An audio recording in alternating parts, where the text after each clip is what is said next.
Hello and welcome to the first episode of Artflow. Today we're taking a close look at Fires of Undeath by the amazing, the incredible Jason Chan. It's a painting commissioned by Wizards of the Coast for Magic the Gathering TCG. If you don't know, JC is easily one of my top 3 living artists and I am his #1 fan. Seriously though, I am.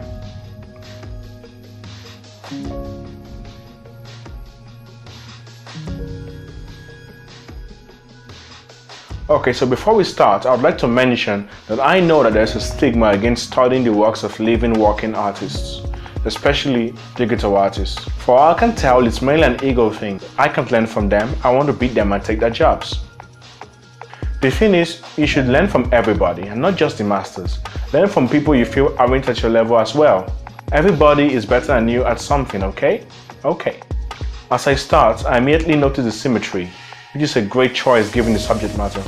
If you went to a terrible art school, most of them, your instructors might have told you to avoid symmetry because it makes your work look rigid and boring.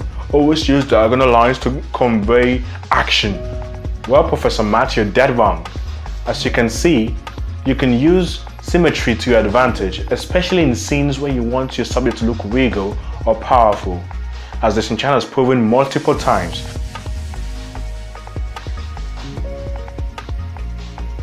So stop spewing nonsense, okay? So another thing to notice is color choices. The red background contrasts nicely with the green magic coming from the lady's hands, as they are complementary colors. Yes, the opposite color to red on the traditional color wheel is green, not blue, Professor Matt. One of the many things I love about JC's art, which is very clear in this piece, is his perfect blend of classical Western art with Japanese manga. Yes, like most of us, Jason Chan started with manga. But unlike most of us, the art community's erroneous notion that manga and anime are not real art didn't influence him to stop and do real art. But he found a way to combine it and create something truly refreshing. And that's admirable because now he has become a very flexible artist, capable of working on different projects with different styles. Now back to the piece. Her fabric is very simple but detailed. You can tell that JC is into fashion. His characters are always fashionable, even in a fantasy setting. That is something I really need to learn. I tend to wing clothing and never do anything intricate like lace, and I would have never realized it without doing this study right here.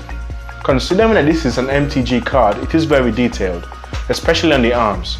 If you haven't seen an MTG card before, here's how they look like. The art is quite small, so they have to be simple so they can read better. But a lot of artists feel like they can skimp on the details because of this. But Jason Chan's art always has just enough detail to look interesting. And sometimes they use your art for promotional materials like banners and posters, so you want your piece to hold up when they blow it up. Most of the lighting comes from the magic on her hands, which I presume are the titular Fires of Undeath, which unlights her face and gives her a sinister and imposing look. And now we move on to Jason Chan's biggest weakness, faces.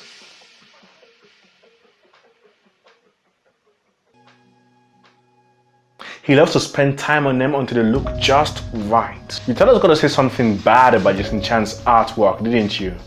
Haven't you been paying attention? Jason Chan doesn't understand weakness. He is that good. Humans, dragons, clothing, robots, he does it all and well. Try to keep up, will you? Now, where were we? Ah yes, faces. Now, Wizards of the Coast gave all their artists a brief as well as a style guide, but this face is definitely 100% Jason Chan. It's the little things that make his work stand out from the rest. I mean, he gives his fantasy lady teal colored lips and eyeshadows. I always forget that women wear makeups when I paint. Heck, she even has a mole under her left eye. JC has a tendency to give his characters unique details like Asian features, freckles, tattoos, moles and the like that add to the characters and helps make them more believable. And that'll just about do it. To recap, use symmetry to your advantage. Don't throw away your influences because the internet tells you to. Study fashion and dress your characters in garbs that will make people wish they had them themselves. Don't skip on details, especially on faces and clothing. Give your characters unique features to make them more believable.